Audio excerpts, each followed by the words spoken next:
You ask Tiger to solve. This deals with linear equations with one unknown. The final result is x equals 2. Let's solve it step by step. Simplify the expression. Expand the parentheses.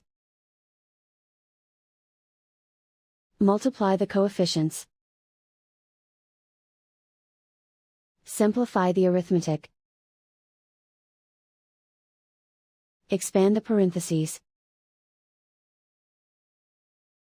Multiply the coefficients. Simplify the arithmetic.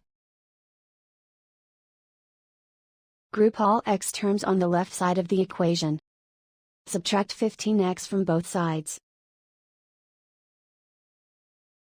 Group like terms. Simplify the arithmetic. Group like terms. Simplify the arithmetic. Group all constants on the right side of the equation. Subtract 21 from both sides. Simplify the arithmetic.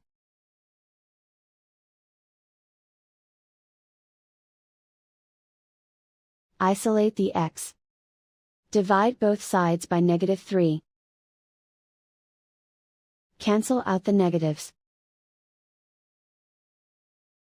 Simplify the fraction. Cancel out the negatives. Find the greatest common factor of the numerator and denominator. Factor out and cancel the greatest common factor. And so the final result is x equals 2.